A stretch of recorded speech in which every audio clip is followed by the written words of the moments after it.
निबंध आज की टॉपिक है युवा वर्ग की दिशाहीनता और भटकाव। 1, 2, 3 स्टार्ट। दरअसल युवा वर्ग हमारी आज की सामाजिक व्यवस्था से ग्रस्त और परेशान है। युवा वर्ग के असंतोष का प्रमुख कारण तो यही है कि बचपन में ही उसका परिवार एवं विद्यालय के द्वारा दमन होना शुरू हो जाता है। उसमें निहित क्षमताओं को उभारने के बजाय नया सोचने का अभ्यास देने के बजाय उस पर पहले से सोचा गया पुरानी पीढ़ियों द्वारा तय किया गया सारा ढांचा थोप दिया जाता है। इस प्रकार बच्चे की अपनी सृजनशीलता और सामाजिक व्यवस्था के पूर्व निर्धारित ढांचे के बीच सतत टकराव रहता है। फलस्वरूप बच्चा बचपन से ही कुंठित होता जाता है।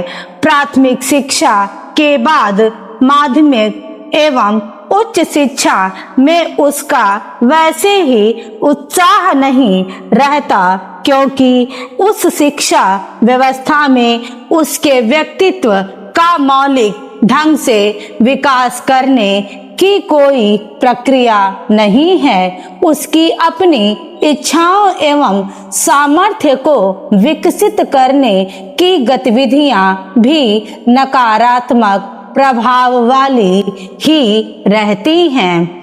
इस प्रकार वह ऐसी शिक्षा प्राप्त करता है जिसमें उसको स्वयं को विश्वास ही नहीं रहता। अधिकांश शिक्षा जीवन के काम की नहीं रहती, इसलिए वह शिक्षित होकर भी ना तो उस शिक्षा में रस लेता है और ना ही उसमें अपना भविष्य देखता है।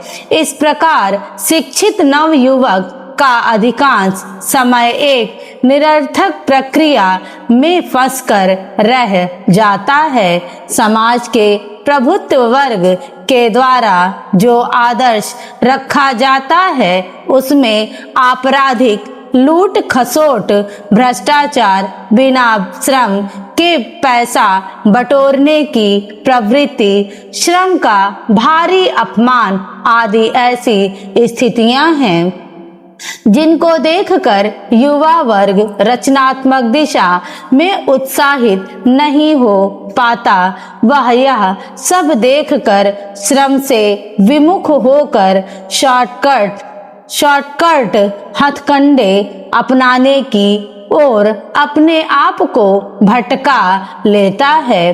अधिकतर युवा वर्ग के पास अपना विकास करने के साधन भी नहीं है।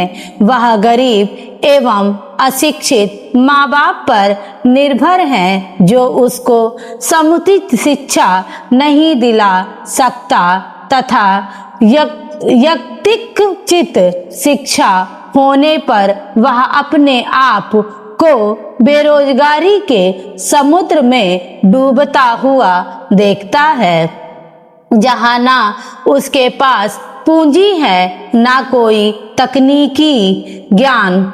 इस प्रकार वह पूरी व्यवस्था से और अपने आप से असंतुष्ट हो जाता है। अधिकतर भारतीय नवयुवकों एवं नवयुवतियों की यही स्थिति है। भारतीय नवयुवक शिक्षा, विवाह, रोजगार एवं परिवार के संचालन को लेकर अपने माँ बाप एवं पैतृक व्यवसाय पर इतना अधिक निर्भर है कि वह उससे अलग हटकर जीवन के किसी भी मुद्दे पर स्वतंत्र रूप से सोच नहीं सकता है। सोचता है तो परावलंबी होने के कारण वह कुछ नए कदम उठा नहीं पाता। इस तरह या तो वह स्वयं को परिवार से लेकर राजनीति तक की संपूर्ण व्यवस्था के साथ टकराव की स्थिति में पाता है या फिर समझौता करता जाता है। स्टॉप।